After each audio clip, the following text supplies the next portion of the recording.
प्रत्याशी होने वाले हैं हमारे बीना सिंह बघेल जी। मैं उनसे जानना चाहता हूँ कि इस चक्रव्यूह में आप किस तरह से और कैसे मेहनत करके विजय हासिल करेंगे।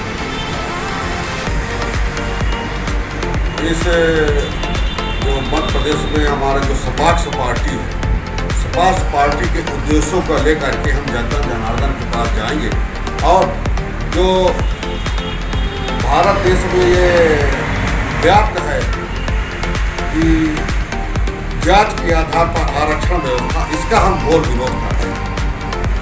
गरीबी के आधार पर हम चाहते हैं कि गरीबी के आधार पर भारत देश में आरक्षण हो और उसी के तहत सभी गरीबों को लाभ मिले और जिस गरीब को परिवार को आरक्षण का लाभ एक बार मिल गया है, उस परिवार को दोबारा आरक्षण का लाभ नहीं मिलना चाहिए, ताकि हमारे जो अछूते हुए जो पिछड़े अंतिम छोर का जो व्यक्ति है उसे आरक्षण का लाभ मिले और वो अग्रपंक्ति पर कायम हो सके। मैदान में आप कैसे आएंगे? जैसे भारतीय जनता पार्टी अपना राष्ट्रीय पार्टी हो चुकी, कांग्रेस भी है और सीधी विधानसभा में लगभग इन्हीं दो की बाहुबली है।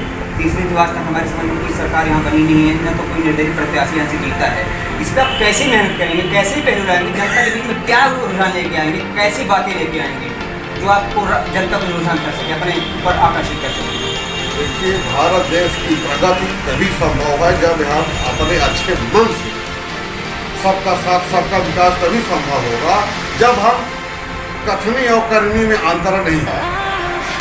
आज की जो वर्तमान में जो जिनका नाम जिन दोनों पार्टियों का आप नाम ले रहे हैं, दोनों पार्टियों के कथनी और करनी में जमीन आसमान का अंतर है। कहते कुछ हैं, करते कुछ हैं। हमारा जो उद्देश्य है, हम जो कहेंगे उसको को धरती पर उतारने का हर संभव प्रयास करेंगे। क्या लगता है विधानसभा में कितनी सीटें तक आप लेके आ सकते हैं? विधानसभा में हमारी कम से कम 230 में से 180 विधानसभा सीटें हमारे मध्य प्रदेश में आने की प्रबल संभावना है। 180 सीटें आएंगी तो अब सरकार, हमारी सरकार बनाने में आप जनता को क्या क्या लुभानी चाहिए? जनता को हम देंगे कि पहले काम करो, इसके बाद दाम पाओ। ये नहीं कि जनता कैसे काम करे, बगैर काम करे। जनता कैसे काम करे, क्या काम करे? जवाब तो हम काम देंगे। कौन सा काम देंगे आप? हम काम के बदले अनाज योजना लाएंगे। हम जो मशीनीकरण हो रहा है, जेसीबी से काम हो रहा है, हमारे जनता जनार्दन। आपकी बातों से यही लगता है जैसे स्लो पॉइजन बीजेपी और कांग्रेस दे रही है मुफ्त में अनाज। नहीं, हम मुफ्त में अनाज नहीं देंगे। स्पष्ट हमारी बात है, किसी को भी मुफ्त में अनाज नहीं मिलेगा।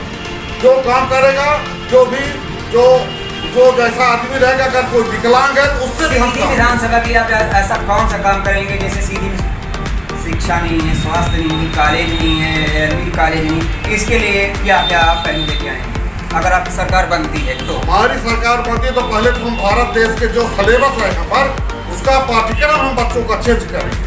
जो और वास्तव में जो हमारी पुरानी शिक्षा नीति थी, तक्षशिला विश्वविद्यालय की, तो वो शिक्षा हम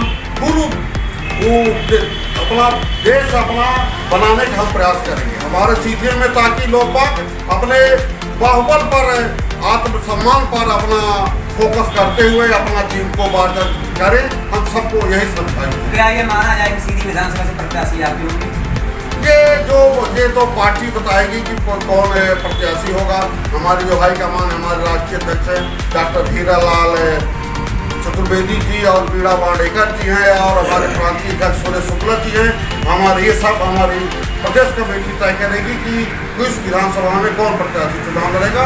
जो निर्णय होगा वो मानेंगे। नगर पालिका के अंतर्गत जो रुझानें चल रही हैं, कहीं न कहीं आपके नाम आ रहे हैं, गरीब तबके के ठेले वाले आपका नाम ले रहे हैं, कहीं न कहीं उनके साथ आप मदद किए हुए या ना कि उसकी बात नहीं, लेकिन जब मैं पूछता हूँ, मैं अपना रुझान लेता हूँ तो कहीं आपका नाम आता है। उसमें क्या है कि अगर आपको टिकट मिलना अति आवश्यक होगा या आपके अलावा कोई चीज़ें रहें, अगर पार्टी चाहेगी तो हम चुनाव लड़ लेंगे। अगर पार्टी किसी दूसरे चेहरे को चाहेगी, इस समय कई लोगों के नाम वर्तमान पर आ रहे हैं जो हमारे सीधी विधानसभा और चुरहट विधानसभा के प्रत्याशी हमारे घोषणा हो चुकी है। भूपेंद्र द्विवेदी जी रजवाड़े के रहने वाले हैं, उनका चुरहट से विधानसभा चुनाव लड़ना करीब तय हो गया है। शेष अभी धवनी और आपका सिहावल सीधी 3 विधानसभा में अभी चयन नहीं हो पाया है, जिसका अभी जल्द से जल्द चयन करके उम्मीदवार की जल्द से जल्द घोषणा की जाए। ये बताइए, जैसे कि भारतीय जनता पार्टी कहीं वो सामग्रियाँ बांट के वोटों को हासिल करती है या कांग्रेस करती है, क्या रणनीति रहेगी आपकी? जो आज ये जो वोट की राजनीति है, जो किसी को कुछ थोड़ा सा लुभावने से किसी का जीवन की नैया पार होने वाली नहीं है। ऐसा हम कार्य करेंगे, ठोस उसको काम देंगे ताकि वो जीवन भर। तो जब तक कैसे करेंगे? आप देखिए, ऐसा है कि 4 महीने बचे हैं, एक 6वां महीना चल रहा, 2 महीना बाद आचार संहिता चले जाएगी, तो कैसे फील्ड में आएंगे, कैसे मैदान को मजबूत करेंगे, कैसे आप तक जाएंगे? जैसे कि हम अभी एक हमारा सहारा इंडिया के जितने भी निवेशक उनका पैसा दिलाने के लिए हमने अलग लगाई, जिसके बारे में अभी हमारे कलेक्टर साहब एसपी साहब के यहाँ भारत सरकार से रिजर्व बैंक से पत्र आया हुआ है। स्टेट बैंक में अभी हमको बुलाए भी थे कि सहारा बैंक का पूरा सबका आवेदन कलेक्ट्रेट में और कोतवाली में वर्तमान में लिया जा रहा है। इसी प्रकार से हम और काम कर सारी रहे चीजें हैं। हैं, लाडली बहना योजना चला दी और सारी योजना भारतीय जनता पार्टी चला दी, उसी 1500 की कांग्रेस सरकार चला रही है। आप कैसे करेंगे, कैसे लुभावनी देंगे? हम मुफ्त खोरी का काम लुभावना नहीं देंगे, हम जनता को ठगेंगे नहीं, हम हकीकत में काम करेंगे। जैसे माँ बाप अपने बच्चों को एक को काम के बदले पर उनको पेट खाना देती है, हम ये झूठा वादा हम नहीं करेंगे।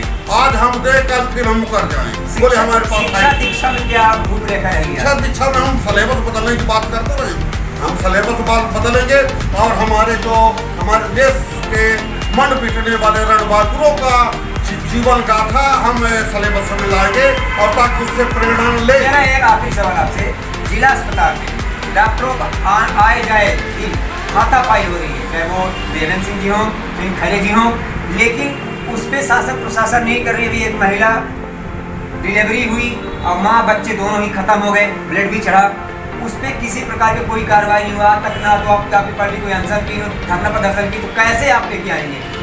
आलसा का और धरना प्रदर्शन करना ही किसी का वो निर्णय नहीं। और ये काम हम कलेक्टर साहब से इसके बारे में हमारी वार्तालाप हो चुकी है।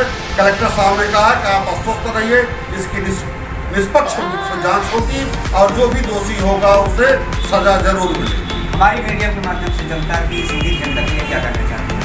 हम जनता जनार्दन से यही कहेंगे कि आप सभी अपना एक वोट सही आदमी को और सही व्यक्ति को देवे, ताकि सीधी का विकास और ही नहीं बल्कि मध्य प्रदेश ही नहीं बल्कि भारत देश का विकास हो। ऐसे आदमियों का चयन करें ताकि आज भारत देश अमेरिका, कनाडा, जापान, इजराइल जैसे भारत देश भी अपना एक अलग जगाने में कायम हो सके। चलिए ठीक है, विनय सिंह से मेरी बात हो चुकी है और खबर पक्ष से नमस्कार करता हूँ। अगली खबर पुनः लेके उपस्थित होंगे, इसके लिए नमस्कार।